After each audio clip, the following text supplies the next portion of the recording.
the party we built on the foundation of the principles that I believed in, it's still as strong as it is today. How I dream that many parties will be like that we can be able to listen to people's wishes and actualize them. This man Raila, allow me to say three things about this great man Raila. Simply said, a Democrat and a Social Democrat for that matter. Wonderful man. But Raila used to listen to people.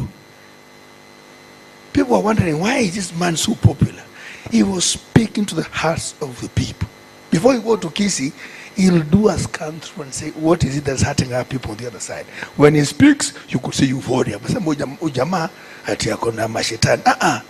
Alikuwa anaingiza watu, yani ile roho yao inachemuka. That's the man we are talking about, Raila Amolo Odinga. A resilient man. Jamaa anatuangwa paka anatolewa hata makucha inangolewa katika cell. He never gave up. This man Raila Amolo Odinga, my friend. This man Raila had dreams that he would never set aside. And he lived to actualize most of them. This great man Raila Amolo Odinga. I see many people, and for sure somebody said here, those ones who are vilifying Raila are the ones he built. Unfortunately, thankless human beings. They're the ones who are vilifying Raila. Let me say this for all of us who are sitting here today. Nyinyi ndio mlikuwa mnaaja na mambo ya Raila, because you want to listen to every bit everybody said about Raila. Thank you so much. Clap for yourself, those who are sitting here today. Wale wameenda, they are political tourists, I could call them. But most finally, and this is very important, we have heard everything good about this great man. Suba, Churchill. Yes, we have listened to it, and people have recited so emotionally about it. It will go all to naught if all of us don't leave that legacy of Raila Amolo Odinga. And when I hear a leader pretentiously shedding crocodile tears and saying, I love this great man, he saved my government. Shamelessly, when he's dead, you can say, yeah, he's the only one who would have beaten me. If I were him, I would say, yes, he has given me space to implement, activate, actualize what he believed in. You don't say he's dead now, you can beat everybody. I would say he's passed on, but I'll carry his torch. That tells you we're hypocrites in the real sense. Yes, he has passed on, but are still a young people, dead and accounted for today. That's what Raila stood for. People are saying, if he was here, tungesema resist payment of stupid, impossible taxes that cannot make sense. You imagine, friends, Julius, yani, I take empty land that belongs to myself, I take your money and build for you, and I sell that house to you. Surely, how worse can it be more than a car as Abunwasi? Do you know the story of a car as Abunwasi? Abunwasi alipewa sufuria moja kubwa kwenda kupikia.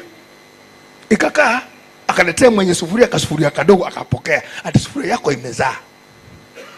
Do you know the story of Abunwasi? Those ones who are old enough. Sasa mwenye sufuria kangoja sufuria irudi, akaambiwa sufuria haijakuja, akaenda kutafuta, akaambiwa jamani, si wao ulipokea sufuria mdogo hiyo sufuria ndogo si ilizaa? Ndio. Kizaacho ufa. Jamaa alikosa sufuria yake. That's Abunwasi for you. That's a new term for some of our leadership today. You take our land, our money, build and sell that house to us. Can I tell you the truth? I don't know which account that money goes to.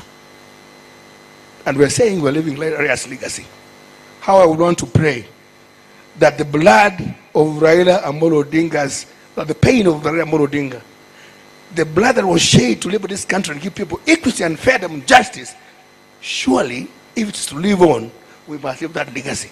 And if we are surely believing this man here who's gone past, we must live his legacy. The Bible, the Christians will tell you, the preachers will tell you, every moment you commit sin, you put Jesus to cross. Every time you don't give people their rights and kill their children, deny them jobs, you actually putting Raila back to detention. And all of us have got a responsibility. We can't pretend we have a tall order. By the way, friends, those democratic fighters, the liberators, we're actually almost going back, negating all the gains we got through the pain and loss. Today, actually stealing is normal. Jerry Yawa. Stealing is normal. That is your leadership. And I pray, I don't know where you belong, but sometimes I say in my mind, regardless of what you think about me, we are getting seriously impatient. And I told the IEBC, you have a responsibility not to light this country. The anger in the underbelly of Kenya is so hot that if there's a trigger like this, we will not have a country.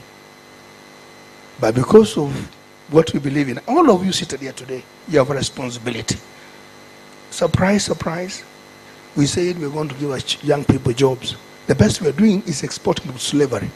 And we say we want to be a first world country in a few years, when indeed you actually killing education, which is a natural equalizer. You are not industrializing. You have a dream to make Kenya a first world country, but you are doing a video on air flying that I have a dream. It is not your dream. It's a Kenyan dream. Am I talking to somebody? We must dream with you if you think you have a dream. And a leader who says, I have a dream, so the team leader, we better watch him. And I give him a red card. Please, if you care, those ones who are going to vote. This country must change. It will change. God bless you. God bless you.